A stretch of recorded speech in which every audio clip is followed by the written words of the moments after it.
ఆయన doctor Nagarjuna Gottipati, interventional cardiologist, Shreshta hospitals Guntur. ఈరోజు చాలామంది మనల్ని మార్నింగ్ ఎక్సర్సైజ్ మంచిదా, ఈవినింగ్ నైట్ టైం ఎక్సర్సైజ్ మంచిదా, ఏది సజెస్ట్ చేస్తారని అడుగుతున్నారు. ముందుగా మార్నింగ్ ఎక్సర్సైజ్ గురించి చూద్దాం. ఈ ఎర్లీగా లెగిసి మార్నింగ్ ఎక్సర్సైజ్ చేయడం వల్ల ఏంటంటే మన బాడీ మెటబాలిజం ఇంప్రూవ్ అవుతుంది. డే అంతా కొంచెం యాక్టివ్గా ఉంటాము, ప్లస్ ఫోకస్డ్గా ఉంటాం, టైర్డ్నెస్ అనేది ఉండదు, ఎనర్జీ అనేది మనకి మెయింటైన్ అవుతుంది. ప్లస్ మీకు ఒక వర్కౌట్ రొటీన్ అనేది మీరు స్టార్ట్ చేసుకోగలుగుతారు. మార్నింగ్ చేసుకున్నప్పుడు మీకు ప్రతిరోజు లెగవగానే మీరు ఎక్సర్సైజ్ చేసిన తర్వాత ఏమవుతుందో అది ఒక హ్యాబిట్ అయిపోతుంది. మార్నింగ్ మీకు కుదరట్లేదు, మీరు ఎర్లీగా ఆఫీస్కి వెళ్ళాల్సి వస్తుంది, వర్క్కి వెళ్ళాల్సి వస్తుంది, అప్పుడు ఏం చేయాలి?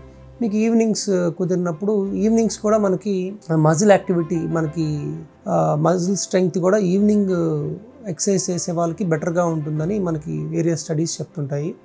సో కాకపోతే మీరు ఎక్సర్సైజ్ చేసేదానికి కనీసం మీరు నిద్రపోయే టైంకి 2 hours ముందు మీరు కంప్లీట్ చేసుకునేటట్లు ఉండాలి.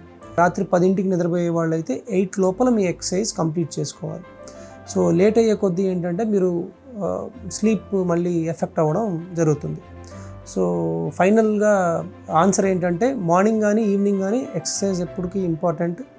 మీకు ఎప్పుడు టైం దొరికినా కంపల్సరీ ఎక్సర్సైజ్ చేయడం ఇంపార్టెంట్. ఏ టైం చేసామన్న దానికంటే.